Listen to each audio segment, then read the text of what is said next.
Audio Jungle.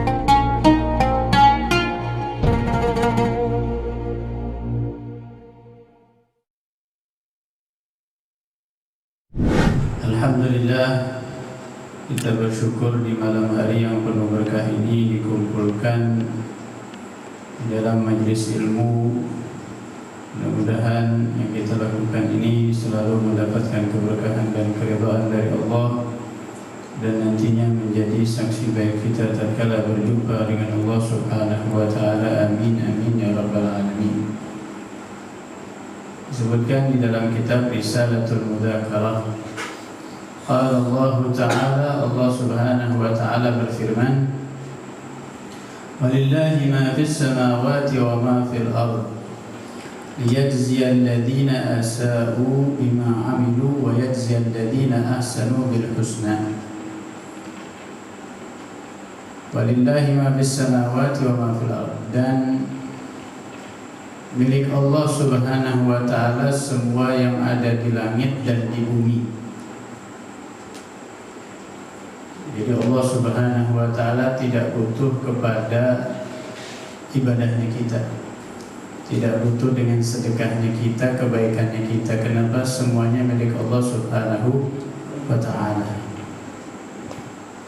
Kalau kita sedekah, kita berbuat baik, ya kita yang menerima hasilnya, kita yang akan mendapatkan balasan kebaikan dari Allah Subhanahu wa taala. Tapi Allah tidak butuh, Allah tidak perlu kepada itu semua. Liyajziyal ladzina asa'u, untuk Allah Subhanahu wa taala membalas kepada orang yang melakukan perbuatan buruk. Bima amilu, liyajziyal ladzina asa'u bima amilu, untuk Allah Subhanahu wa taala membalas kepada orang-orang yang melakukan keburukan, bima amilu, sesuai dengan perbuatan mereka.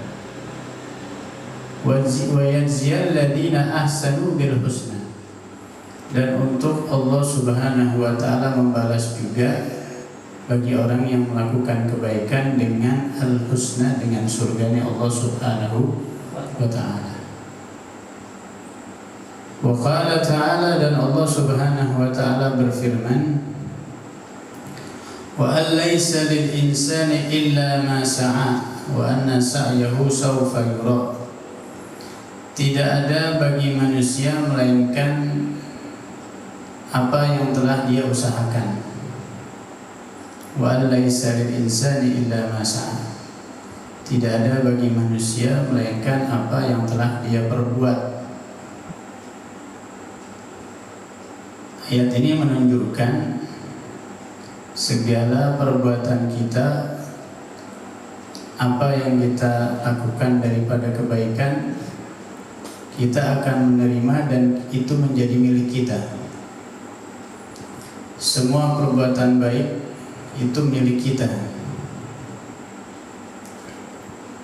Dan di dalam ayat ini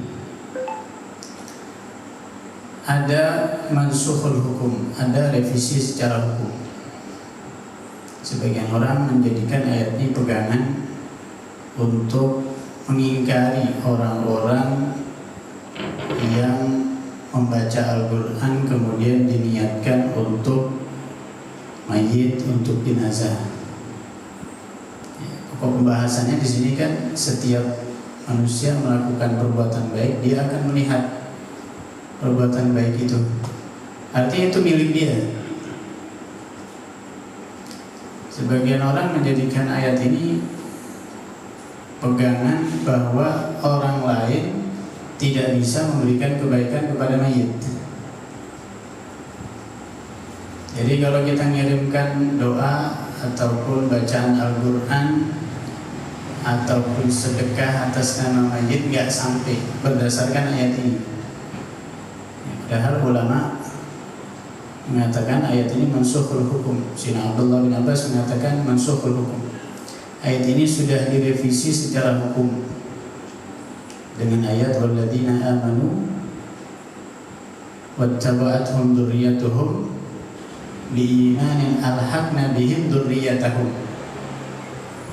Dan orang-orang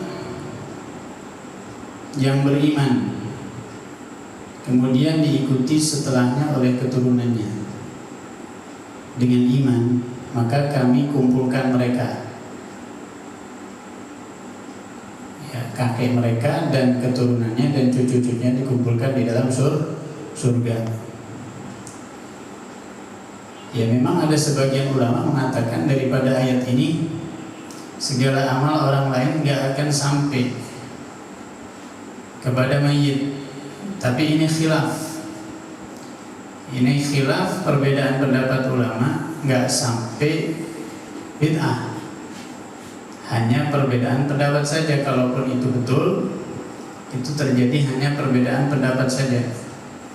Dan perbedaan pendapat di sini nggak sampai taraf bid'ah, nggak sampai sesat.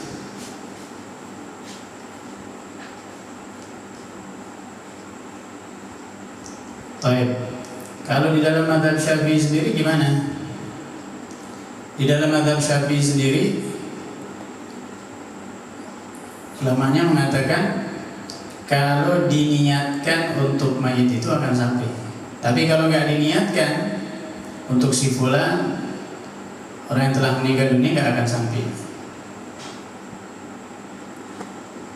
Buktinya apa? Banyak sekali ayat yang lain.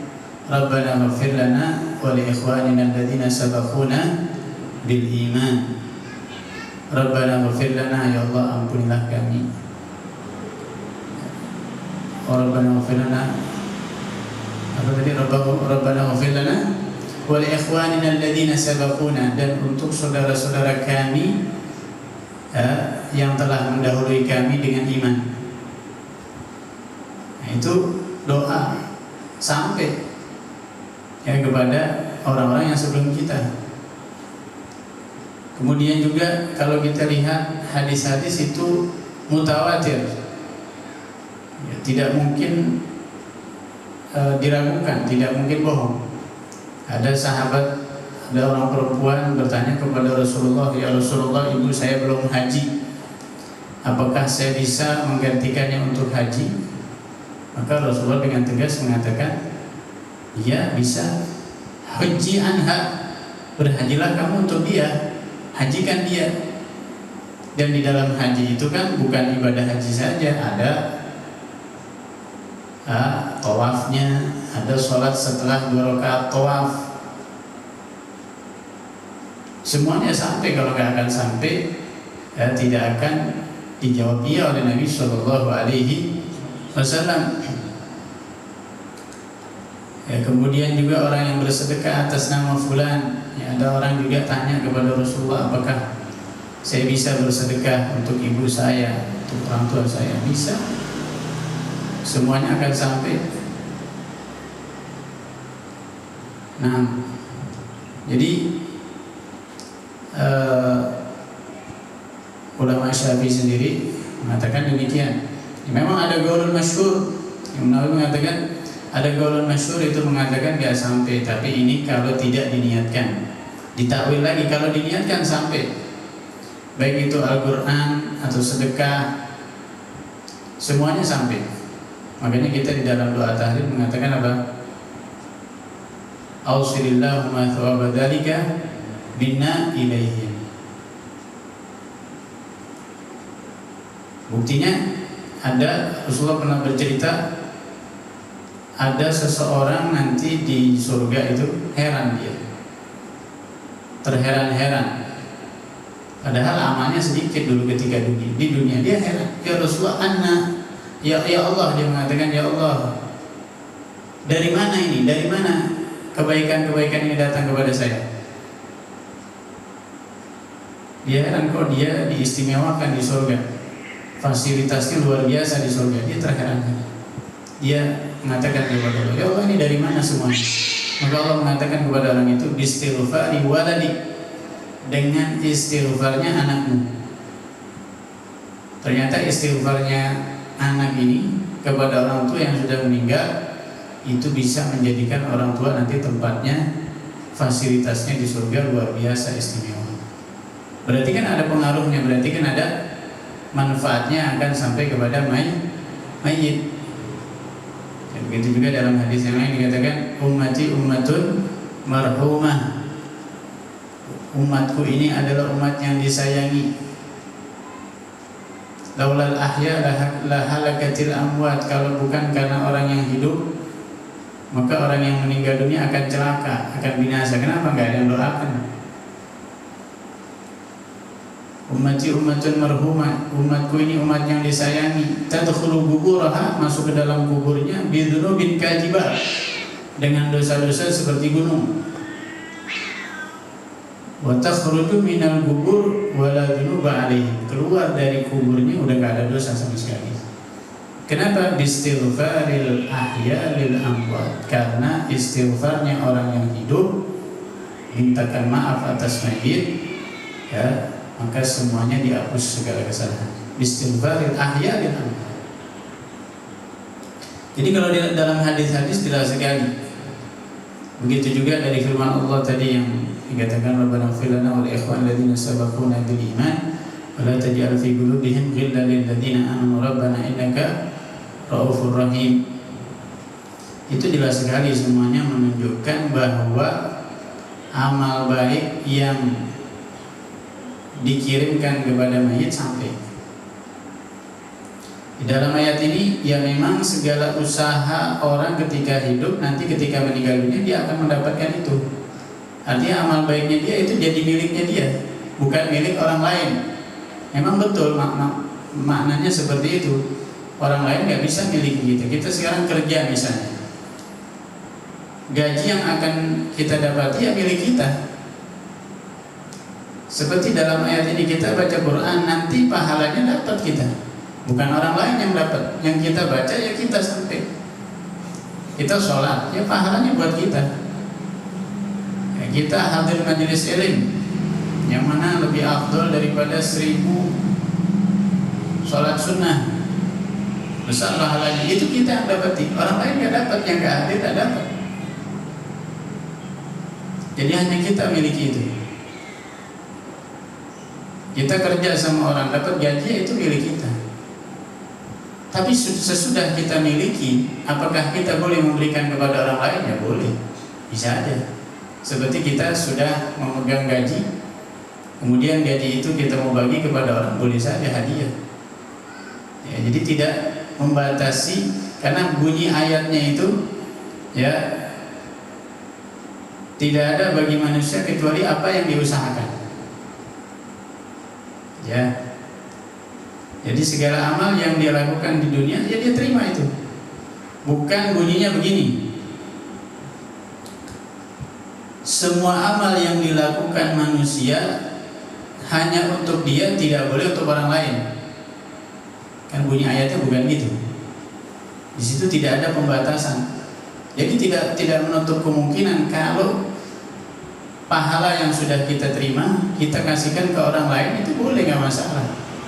Bahkan ulama pegangan Wahabi pun, ya, Ibn Taimiyah itu jelas sekali menyatakan di dalam Majmu' Fatwanya, tidak menutup kemungkinan orang lain memberikan pahalanya kepada si mayit, boleh, itu bisa. Digambarkan seperti tadi, orang kerja dapat pahala, dapat gaji, kemudian gajinya diserahkan, dikasihkan kepada orang lain, itu boleh-boleh saja. Begitu juga kita dapat pahala di sini, kemudian pahalanya kita kirim kepada orang lain, itu boleh-boleh saja. Nah, wa anna sa'yahu sawfa yura, dan semua usahanya bakal dia lihat. Tsumma yujzahul jazaa'al awfa, kemudian manusia nanti akan dibalas dengan balasan yang penuh. Sama sekali tidak akan ada pengurangan sama sekali, semuanya lengkap.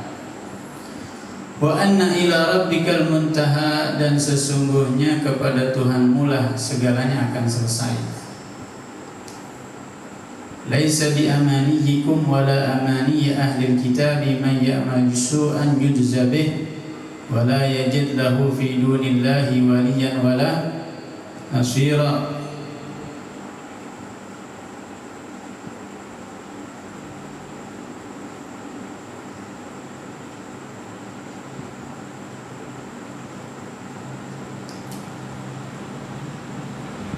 laisa bi amaniyikum wala amani ahli kitab. Itu bukanlah angan-anganmu dan bukan pula angan-angan ahli kitab. Barang siapa yang mengerjakan kejahatan, niscaya akan dibalas sesuai dengan kejahatan itu. Wala yajid lahu min dunillahi waliyyan wala nasira. Ya, barang siapa yang mengerjakan kejahatan, niscaya akan dibalas sesuai dengan kejahatan itu, dan dia tidak mendapatkan penolong, pelindung ya selain Allah Subhanahu wa taala. Orang melakukan keburukan dibalas sesuai keburukan. Artinya tidak berlipat ganda. Ya, tidak berlipat ganda sesuai. Berbeda kalau kita melakukannya di situasi, di kondisi, di waktu-waktu yang mulia seperti di Ashurul Hurum, maka dosanya bisa lebih banyak lagi. Tapi kalau selain kondisi itu biasa. Tapi kalau di Ashurul Hurum, di bulan-bulan yang Allah muliakan, itu bisa berlipat ganda dosanya. Bahkan tidak menutup kemungkinan juga ketika di daerah-daerah yang Allah muliakan seperti Masjidil Haram, ketika dia melakukan keburukan, dosa, maka bisa-bisa lebih. Ya, kalau di daerah biasa mungkin hanya satu dosanya sekali.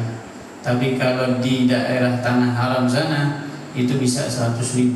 Jadi sebagian ulama berpendapat sebagaimana pahala 100.000 kita dapatkan, begitu juga dosa.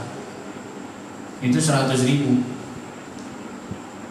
Orang yang haji atau umrah itu dari tanah air ke sana, ya, kita bawa dosa-dosa yang di tanah air, kita hapus di sana.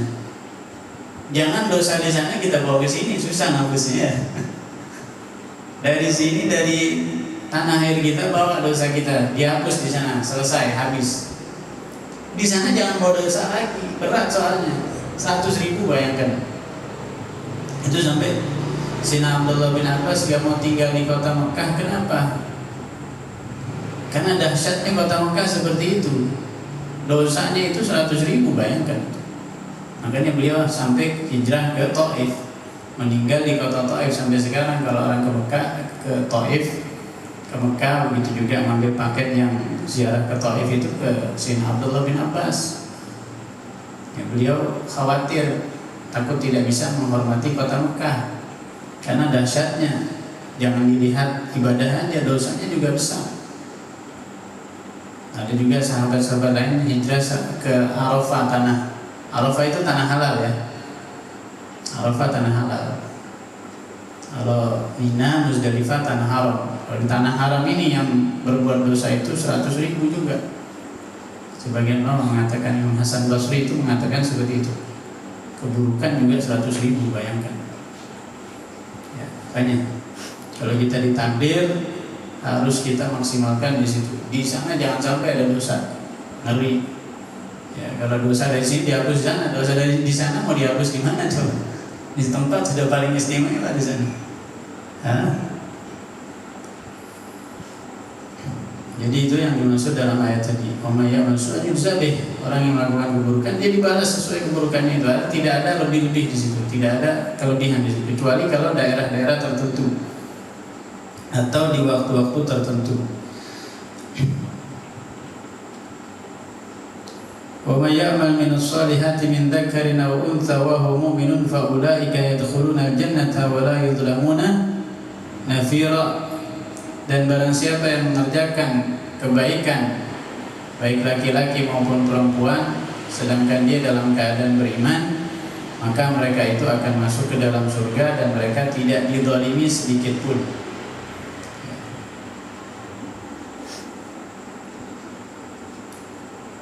Baik. Qala ta'ala, dan Allah Subhanahu wa taala berfirman, "Faman ya'mal mithqala dzarratin khairan yarah wa man ya'mal mithqala dzarratin syarran yarah." Barang siapa yang beramal seberat apa ya, darah itu sekecil apapun, seberat biji atom ya. apa? Biji kurma. Biji kurma. Ukuran yang paling kecil, ya. Dia akan melihatnya. Wa may ya'mal mithqala dzarratin syarran yarah. Dan barang siapa, itu tadi kebaikan, ya, kebaikan sekecil apapun dia akan melihatnya. Begitu juga keburukan. Wa may ya'mal mithqala dzarratin syarran yarah. Dan barang siapa yang beramal seberat sekecil apapun, ya, benda yang paling kecil yang nggak bisa terbagi lagi sudah, dia bakal melihat keburukan tadi itu. Ya seringkali kalau kita baca riwayat-riwayat itu, ya sekecil apapun dia bakal melihat balasannya dari Allah Subhanahu wa taala. Ya, ada seorang ibu datang ke rumahnya Sayyidah Aisyah radhiyallahu anha. Ya. Karena kelihatan orang ini mungkin memerlukan makanan. Maka Sayyidah Aisyah dengan kedermawanannya beliau memberikan kepada ibu itu 3 biji kurma. Karena ibu ini membawa 2 anak. Kemudian 2 kurma itu diberikan kepada 2 anak. Selesai dihabisi, tinggal 1. Ibu ini mau makan, anaknya masih kepingin, nggak tega. Ya, nggak tega. Ibu ini akhirnya dibelah 2, dikasihkan kedua anak itu dimakan. Dia nggak makan sama sekali akhirnya. Sayyidah Aisyah melihat itu, luar biasa ini ibu. Akhirnya ketika Rasulullah pulang ke rumah, beliau ceritakan kepada Rasul Sallallahu Alaihi Wasallam. Apa kata Rasulullah? Inna Allah qad a'taqaha minan nar wa awjaba laha jannah. Ya Aisyah, sesungguhnya Allah Subhanahu wa taala telah membebaskan dia dari api neraka dan telah mewajibkan dia, mencatat dia untuk masuk ke surganya Allah Subhanahu wa taala. Padahal hanya memberikan kurma dibelah 2, 1 untuk anaknya yang 1 lagi untuk anaknya juga, dua-duanya untuk anaknya. Dia ngalah. Ya, berapa sih harga kurma? Ya, dan ya Allah, separuh kurma itu nggak ada nilainya. Tapi karena kasih sayang di situ, Allah Subhanahu wa taala membalasnya dengan balasan yang besar. Makanya jangan menganggap remeh amal sekecil apapun boleh jadi di situ ada ridha Allah Subhanahu wa taala. Wala ta'ala, dan Allah Subhanahu wa taala berfirman, la yukallifullahu nafsan illa wus'aha laha ma kasabat wa 'alaiha ma iktasabat. Allah Subhanahu wa taala tidak memaksa seorang pun melainkan apa yang dia mampu. Laha ma kasabat wa 'alaiha ma iktasabat, bagi dia apa yang telah dia lakukan. Wa 'alaiha ma iktasabat, dan nanti dia juga akan dibalas sesuai apa yang telah dia lakukan. Man 'amila shalihan fali nafsihi. Qala ta'ala, Allah Subhanahu wa taala berfirman, man 'amila shalihan fali nafsihi. Barang siapa yang beramal saleh maka itu untuk dirinya. Wa man asaa fa 'alaiha, dan barang siapa yang melakukan keburukan itu juga bagi dirinya. Wa ma rabbuka bidzallamin lil 'abid, dan Tuhanmu tidaklah berbuat zalim kepada hambanya. Wa qala ta'ala, dan Allah Subhanahu wa taala berfirman, yauma tajidu kullu nafsin ma 'amilat min khairin muhdara. Ingatlah hari ketika semua jiwa mendapatkan apa yang telah dia amalkan itu hadir di depan dia daripada perbuatan baik. Wa ma 'amilat min su'in tawaddu law anna bainaha wa bainahu amadan ba'ida, dan keburukan yang telah dia lakukan dia berharap seandainya antara dia dan amal buruk itu ada jarak yang jauh. Wa yuhadzirukumullahu nafsah, dan Allah Subhanahu wa taala mengingatkan kepada kalian dirinya. Wallahu raufum bil ibad, dan Allah itu amat belas kasih kepada hambanya. Di dalam ayat ini dijelaskan semua amal baik yang kita lakukan akan ada di hadapan kita. Kita lihat catatan baik kita semuanya. Jadi ada rekamannya, semua bakal di setel ulang. Dan kita nggak bisa mengelak. Ibaratnya kita masuk mall, sudah ada CCTV dari awal sampai kita keluar dari mall tadi itu. Begitu juga ketika kita di dunia, semuanya ada rekamannya. Dan nanti itu semua akan di-setel ulang. Ya. Ketika kebaikan yang kita dapati, maka kita tidak akan mengharap antara amal kita dan diri kita jarak yang jauh, tidak ada. Yang ada yang orang itu berharap kalau keburukan yang disetel. Makanya di situ dikatakan wa ma amilat min su. Ketika keburukan itu dia mengatakan apa? Lau anna bainaha wa bainahu amadan ba'ida. Seandainya antara dia dan amal itu ada jarak yang jauh. Kenapa? Malu. Karena dipermalukan di hadapan seluruh manusia. Di saat itu melihat ketika kita maksiat kepada Allah, ya di situ disetel. Ya, misalnya ketika mencuri, ya di situ ditampakkan, semuanya orang melihat, dipermalukan gitu. Ya. Makanya di situ ketika keburukan yang di dalam Al-Quran tadi dikatakan, kita keburukan baru dia berharap seandainya antara dia dan amal buruk tadi jauh. Seandainya dia nggak ada di situ, nggak ada di padang mahsyar, nggak melihat tuh, nggak malu. Ya, kita nggak bisa menghindar, semuanya bakal dikumpulkan di situ, bakal melihat keburukan kita sendiri. Semuanya ada rekamannya. Wa yuhadzirukumullahu nafsah. Di sini Allah Subhanahu wa taala mengingatkan atas dirinya, bukan siksanya. Kalimatnya itu wa yuhadzirukumullahu nafsah, dan Allah mengingatkan kepada kalian dirinya. Apa dirinya? Apa bagaimana Allah Subhanahu wa taala kepada hambanya? Wallahu raufun bil ibad. Allah itu maha, bukan pengasih saja ya, amat belas kasih, sangat kasih sayang kepada hambanya. Bayangin, seharusnya kata para ulama di situ, kalau logikanya ini semestinya Allah ingatkan di situ, wallahu syadidul iqab. Allah itu adabnya keras. Tapi di sini enggak. Allah itu kepada hambanya sangat kasih sayang. Bayangin. Ibaratnya kita ngasih tahu anak kita, nah jangan begini, nah ini bahaya, nah.